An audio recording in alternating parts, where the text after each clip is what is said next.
सत्संग जी, प्रेम से कहना धन निरंकार जी। प्रेम से कहना धन निरंकार जी। आज के इस रूहानी संवाद में हम एक बहुत ही गहराई से चर्चा करने वाले हैं। मतलब अगर हम दुनिया की 8 अरब की आबादी को देखें तो ज्यादातर लोग किसी ना किसी चीज की तलाश में दर दर भटक रहे हैं, है ना। कोई शांति ढूंढ रहा है, कोई खुशी ढूंढ रहा है। हाँ, या फिर कोई सीधे तौर पे भगवान को ही ढूंढने की कोशिश कर रहा है। लेकिन हमारे आज के जो स्रोत हैं, ईश्वरीय चुनाव के 5 पवित्र संकेत के कुछ अंश, उनके अनुसार हम सब शायद एक बहुत बड़ी गलत फहमी में जी रहे हैं। जी बिल्कुल। इस स्रोत का जो मेन हुक है या कहें केंद्रीय विचार है, वो ये है कि हम भगवान को नहीं ढूंढ रहे हैं, बल्कि असल में दातार निरंकार ने खुद कुछ गिने चुने लोगों को अपनी भक्ति के लिए चुना है। तो आज हम इसी वैचारिक बदलाव को, इस शिफ्ट को गहराई से समझेंगे।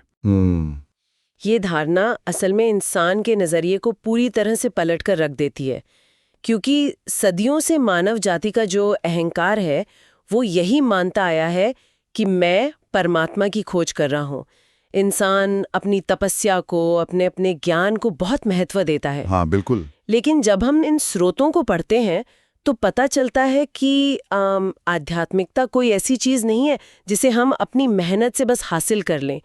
ये तो पूरी तरह से उस दाता की कृपा पर निर्भर है। मतलब ये विषय इंसान को खोजने वाले के दर्जे से हटाकर सीधा सीधा चुने जाने वाले के दर्जे पर ले आता है। चलिए इसे थोड़ा गहराई से समझते हैं। एक एनालॉजी लेते हैं। मान लीजिए हम एक पुराना रेडियो लेकर बैठे हैं। हम बार बार उसकी नॉब घुमाकर अलग अलग फ्रीक्वेंसी पर कोई साफ स्टेशन ढूंढने की कोशिश कर रहे हैं। और हमें लग रहा है कि अरे वाह, ये हमारी मेहनत है कि हम स्टेशन खोज रहे हैं।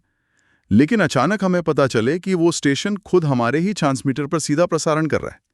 मतलब वो हमारी खोज नहीं थी, वो उस ब्रॉडकास्टर की कृपा थी कि उसने हमारे रेडियो को चुना। बहुत ही सुंदर उदाहरण दिया आपने।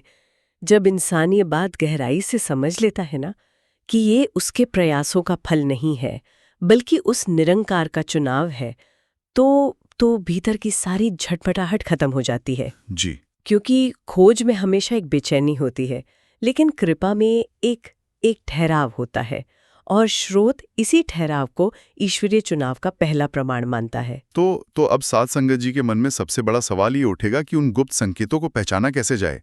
स्रोत में जो संकेत दिए गए हैं अगर हम दूसरे संकेत की बात करें, क्योंकि स्रोत में सीधे दूसरे संकेत से ही शुरुआत की गई है जी, तो हम मान सकते हैं कि जो गहरी शांति और संतुष्टि है वही पहला संकेत है। लेकिन ये दूसरा संकेत कहता है भारी से भारी विपरीत परिस्थितियों में भी अडिग रहना, मन पर असर ना होना। हाँ, और यहाँ सबसे हैरान करने वाली बात यह है कि ये शांति इंसान की खुद की नहीं है बल्कि प्रभु की शक्ति का प्रमाण है। जब दुख या मुश्किल आती है तो आम इंसान घबराता है, रोता है, शिकायत भी करता है भगवान से। बिल्कुल। लेकिन जिसे चुन लिया गया है वो मान लेता है कि जो हो रहा है वो उसी की रजा में है और वही इस सिचुएशन को संभालेगा। स्रोत में एक बहुत ही स्पष्ट लाइन है, वो आपको पत्थर से हीरा बनाने के लिए तराश रहा है।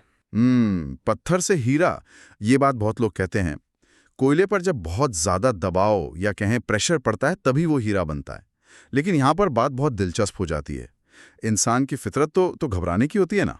जी। तो एक श्रोता ये कैसे पहचाने कि वो अपनी भावनाओं को सिर्फ अंदर ही अंदर दबा नहीं रहा है, मतलब सप्रेस नहीं कर रहा, या वो सच में उस पत्थर से हीरा बनने की प्रक्रिया में ईश्वरीय शांति महसूस कर रहा है। ये बहुत ही महत्वपूर्ण सवाल है। मनोवैज्ञानिक रूप से भावनाओं को दबाने और आध्यात्मिक रूप से शांत होने में जमीन आसमान का फर्क है। अच्छा, वो कैसे? जब इंसान डर या मजबूरी में भावनाओं को दबाता है तो बाहर से तो वो शांत दिखेगा, लेकिन अंदर एक तूफान चल रहा होता है।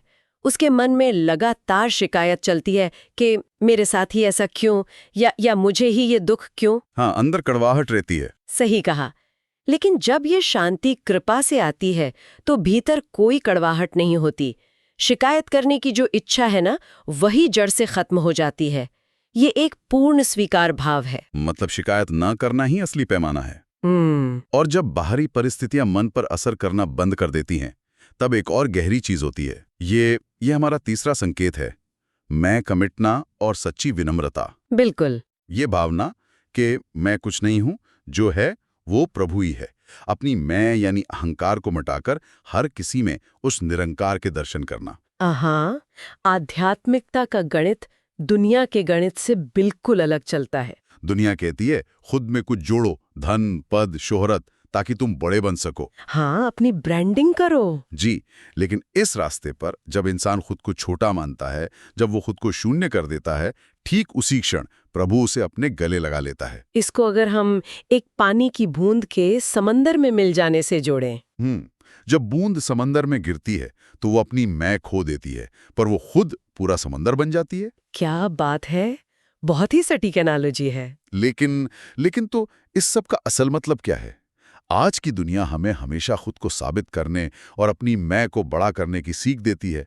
ऐसे में मैं कुछ नहीं हूं महसूस करना क्या आज के समय में एक बहुत बड़ा मानसिक बदलाव या कहें पैराडाइम शिफ्ट नहीं है? बिल्कुल है, और ये शिफ्ट आसान नहीं है। दुनिया जिसे कमजोरी मानती है, खुद को शून्य करना रूहानियत में वही सबसे बड़ी ताकत है।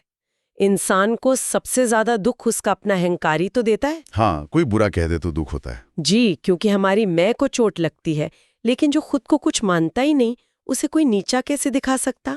ये विनम्रता एक तरह का सुरक्षा कवच है। और जब ये मैं खत्म होती है तो इसका एक स्वाभाविक परिणाम होता है, जो हमारा चौथा संकेत है, सार्वभौमिक पीड़ा और निस्वार्थ सेवा। जी, मतलब दूसरों के दुख को अपना समझना, इंसान हो, पशु हो या पक्षी, किसी की भी मदद करने के लिए तड़प उठना, और वो भी बिना किसी स्वार्थ के। अगर हम इसे बड़े परिदृश्य से जोड़ के देखें तो मानवता की सेवा ही परमात्मा की असली पूजा है। और यहाँ मैं इस बात पर जोर देना चाहूंगी कि सेवा करने की इच्छा और अवसर, ये दोनों ही परमात्मा के दिए हुए उपहार हैं।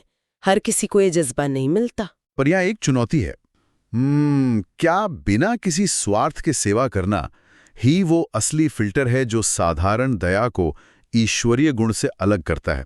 क्योंकि अक्सर हम मदद तो कर देते हैं, लेकिन बदले में एक धन्यवाद की उम्मीद जरूर मन में बैठी होती है ना? बिल्कुल, और यही सबसे बड़ा फर्क है। जब कोई धन्यवाद की उम्मीद से मदद करता है तो वो असल में व्यापार कर रहा है। उसे अपने अहंकार को संतुष्ट करना है कि मैंने कुछ किया। हाँ, बिल्कुल। लेकिन जब निरंकार किसी को चुनता है तो सेवा एक नदी की तरह बहती है। नदी जब प्यास बुझाती तो क्या वो रुककर धन्यवाद का इंतजार करती है? नहीं, वो तो बस बहती जाती है। बस यही बात है, वो मदद करके भूल जाते हैं क्योंकि ये उनका स्वभाव बन चुका है। ये नदी वाला उदाहरण बहुत गहरा है, लेकिन इन सब रास्तों पर निस्वार्थ सेवा और विनम्रता के मार्ग पर चलते हुए इंसान के भटकने का बहुत डर रहता है। उसे एक मार्गदर्शक की आवश्यकता होती है जो इस यात्रा को पूर्णता तक ले जाए। जी, और यही हमारा अंतिम और सबसे महत्वपूर्ण संकेत है, सद्गुरु रूपी खिड़की और पूर्ण समर्पण। मतलब अपनी बुद्धि को पीछे रखकर सद्गुरु के वचनों को ही जीवन का आधार बना लेना। सद्गुरु का मिलना ही सबसे बड़ा प्रमाण है कि भगवान ने आपको चुन लिया है। स्रोत की एक बहुत ही सुंदर लाइन है जिस पर मैं ध्यान दिलाना चाहूंगी। गुरु ही वो खिड़की है जिससे निरंकार के दर्शन होते हैं। गुरु ही वो खिड़की है। हाँ, आप बंद कमरे में बैठकर सूरज की रोशनी की कितनी भी कल्पना कर लें, जब तक खिड़की नहीं खोलेंगे रोशनी अंदर नहीं आएगी। इस पर एक एनालॉजी मुझे याद आ रही है। हमारी जो अपनी बुद्धि है ना, वो एक छोटी टॉर्च की तरह है जो बस घने अंधेरे में 2-4 कदम का रास्ता दिखाती है। लेकिन सद्गुरु के वचन उस सूरज की रोशनी की तरह हैं जो पूरा जंगल रोशन कर देते हैं। बहुत खूब। लेकिन ये एक बहुत ही चुनौतीपूर्ण बात है, अपनी बुद्धि को पीछे रखना।